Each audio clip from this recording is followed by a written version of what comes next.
Então vamos entrar aí no lance da hipnose. Você começou a mexer com isso quando? Cara, Como? a primeira vez que eu ouvi Porque aí você fez lá a faculdade de psicologia. Pois é, foi na faculdade de psicologia, Ah, foi lá mesmo? Eu fiz uma matéria que chamava Terapia Familiar. E teve um professor que me começou a falar de hipnose. E, na verdade, a hipnose não faz sentido.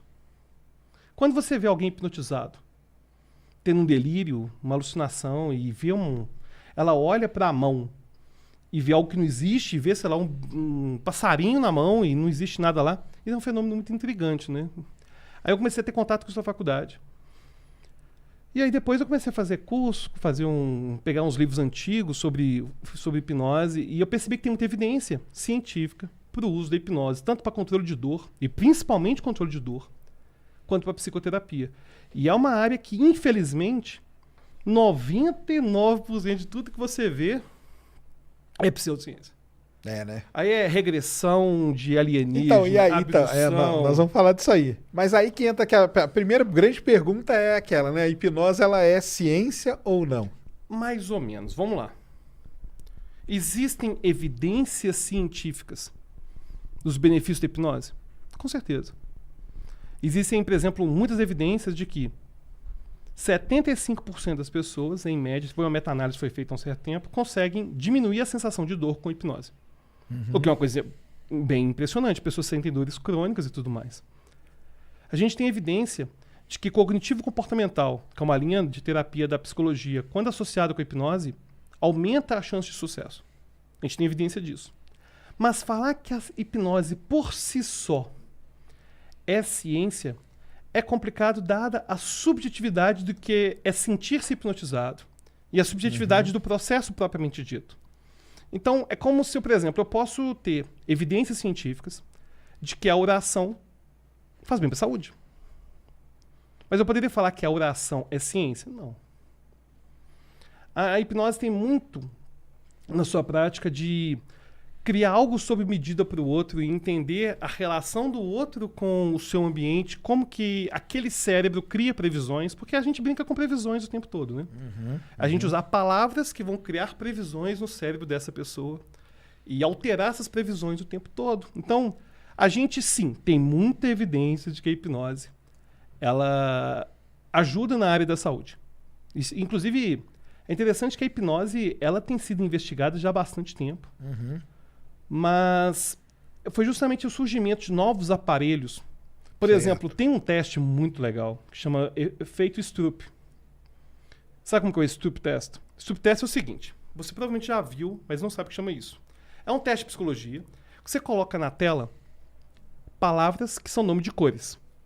Ah, já. Amarelo, azul, marrom. Só que de cor diferente, né? Só que de cor diferente. E você tem que falar a cor e não pode ler. Tem que falar a cor e não o que está escrito, E não o que está escrito, exatamente. Certo. Porque você tem que inibir a leitura. E a hipnose, no início dos anos 2000, foi a primeira vez que eles conseguiram fazer um teste psicológico, um exercício capaz de anular o efeito Stroop. A hipnose consegue anular de forma mensurada o efeito Stroop.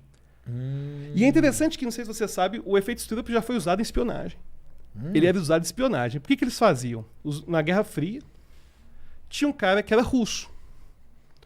Ou melhor, eles desconfiavam que era russo, porque ele falava inglês perfeito e tudo mais. E os americanos queriam saber se ele era russo. Aí o que eles faziam? Colocavam o teste Stroop. Eles pegavam o nome das cores em russo Entendi. para o cara poder falar só a cor. Que, por exemplo, se colocasse para mim aqui, ó, sem nada de russo, eu vou falar azul, vermelho, amarelo, não vai ter o efeito Stroop, que é esse atraso. Certo. Porque o cérebro não consegue evitar de ler. Não consegue. Ele vai ter que ler de qualquer jeito. E aí o cara chegava. Não, bom, você não é russo, não, beleza. Então faz o teste. E aí?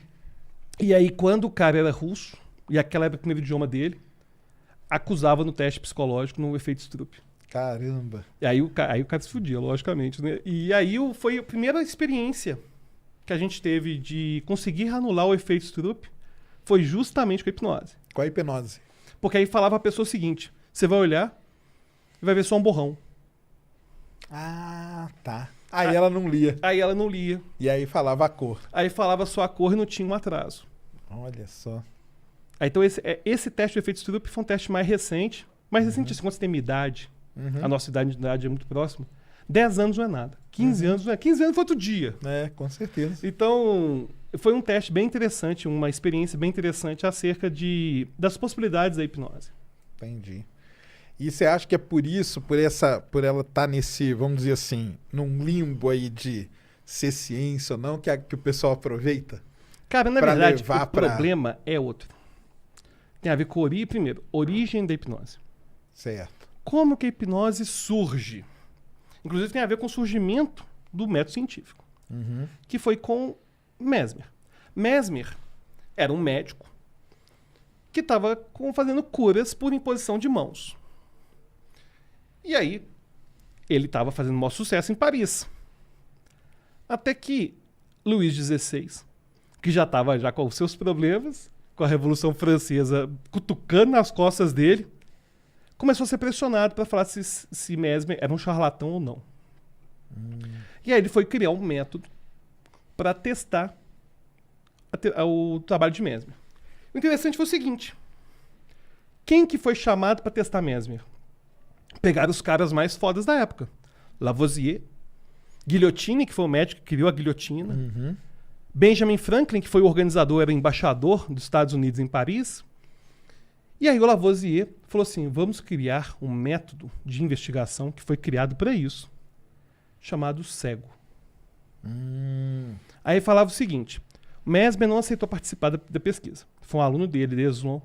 Falava pro Deslon magnetizar uma árvore. Depois outra pessoa, o cego, não que a pessoa fosse cega, né? A pessoa não sabia qual árvore Isso. foi magnetizada, tentaria identificar o magnetismo animal. Para Mesmer, existiria um magnetismo animal meu, que seria a minha essência vital, e que ficaria centralizada no Arqueus, que seria meu cinto energético. E aí, ao final, foi descoberto. Ele fala assim, olha, as curas de Mesmer são reais. Mas não existe magnetismo. É só sugestão. As pessoas estão melhorando pela sugestão. E aí o que aconteceu? Primeira coisa, não investigar o efeito placebo. Se eles pensassem, pera, se a sugestão é tão poderosa, podia surgir psicoterapia, podia surgir efeito placebo. Não, pensaram, não tem evidência e não vamos usar. Entendi. E o interessante foi o seguinte, foi que Mesmer caiu no ostracismo, mas os seus conhecimentos continuaram sendo passados em sociedades herméticas, religiosas. E teve um cara chamado Barão de Poteto, que criou um centro para ensinar as técnicas de Mesmer, de passes magnéticos e tudo mais. E ele teve um aluno, Allan Kardec. O Allan Kardec foi aluno de um cara que era da época de Mesmer. Entendi. E ele criou os passes magnéticos dele a partir de Mesmer. E aí o que aconteceu foi que surgiu uma linhagem desse magnetismo que até hoje existe, que vai para o centro espírita. Só que a hipnose, chegou um cara chamado Braid, que foi ver um desses caras que fazia esses magnetismos. Certo. E tinha um cara Discípulo chamado... ali do Allan Kardec. Não do Allan Kardec, do Barão de Poteto. Ah, tá. Porque o Allan Kardec não chegou a ter o grupo dele, né? Ele era só aluno. Aí teve um cara, chamava La Fontaine, que era primo do cara das histórias, das fábulas, né? E esse La Fontaine foi fazer um show. E tinha um médico, chamava Braid, que tinha certeza que era picaretagem. Claro que é picaretagem, né? Não faz sentido. Só que ele era oftalmologista. E quando começou a fazer os passes magnéticos, ele olhou nos olhos da pessoa e percebeu que a pálpebra estava vibrando. Entendi. E esse vibrar, ele é involuntário. Hoje a gente sabe que tem a ver com o disparo do sistema nervoso parasimpático. Mas naquela época, ele falou assim, cara, tem uma coisa aí. E aí que começou a descobrir que a partir do olhar podia gerar a hipnose. E foi aí que começou essa ideia de ficar olhando para o pêndulo, olhando para a luz, de forma Olhando porque é o negócio que fica rodando, para né? espiral e tudo mais, Isso. tudo vem daí. Então o que acontece é o seguinte, primeiro, a hipnose ela teve uma origem, que era uma origem em sociedade hermética, espírita e tudo mais. E também tem o fato de que os grupos de autoajuda se apropriaram demais das possibilidades de usar hipnose. E aí que vai surgir a parte que eu mais detesto. Porque religião, pra mim, eu não importo. Você tá falando com você nos bastidores, eu não importo. Não. E eu tenho uma visão bem parecida com a sua, que eu falo pro pessoal. Eu não importo. Religião, cara. Você acredita o que você quiser, cara. Isso. Eu também acredito acho. umas loucuras. Eu acredito que a gente vive uma Matrix. Daqui a pouco a gente pode falar disso. Eu acredito verdadeiro. Nada tira isso da minha cabeça. Que a gente vive uma Matrix. Mas é crença, cara. Eu não vou chegar pro site e falar, eu tenho certeza absoluta que a gente vive uma Matrix. Não, cara. Porque é uma crença, é uma loucura da minha mente. Só que, no momento que os caras começam a pegar essa zona cinzenta entre a crença e a ciência, aí surge a pseudociência. O que os caras fazem? Não, o que acontece? Isso que é o cérebro. Aí mostra o cérebro. Isso é o cérebro. Tá vendo? Isso aqui é a amígdala. Região de luta e fuga. Pois é. Quando ativa a amígdala, é o momento que o espírito sai. O espírito volta. Como que eles começam a pegar elementos científicos. Começa a misturar ali, Inclusive, tem o povo da terapia quântica faz isso. Cara, física quântica é um negócio mais complicado que existe. Exatamente. Eu já tive aula desse negócio. É um negócio que você fica na sala assim. Não é fácil. Aí chega o Zequinha, tô estudando física quântica. Cara, não tá. Tenho certeza que não tá. E ainda mais o cara vem falar de terapia quântica. Terapia. Não, na verdade, eles criam um negócio, uma analogia, que é o seguinte. É muito absurdo. Eles pegam, por exemplo, e vocês sabem essa parte muito mais que eu, mas vamos supor, eu não sei onde está o elétron. Entendi. Aí o efeito do observador do elétron. Pô, então. Se eu observo a realidade, eu altero a realidade. Não, cara, o que tem a ver uma coisa com a outra? Tem nada Inclusive, a ver mesmo. tem um exemplo que eu gosto de dar que é o seguinte: Newton. Leis de Newton, eu vi isso no colégio.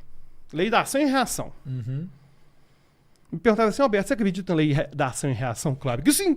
Estou pressionando a mesa, uma força, direção, sentido para baixo, ela me empurra sentido oposto, mesma direção, com o mesmo módulo. Então, isso é o karma. O karma é exatamente isso. É uma lei que acontece de mesmo tamanho, mesma direção e sentido oposto. Então, muitas dessas práticas bisotéricas, eles pegam um negócio que existe. Claro. É assim que é.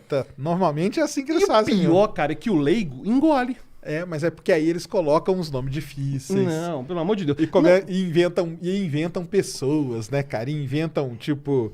Não, porque isso aqui o pesquisador lá na Hungria, ele fez isso.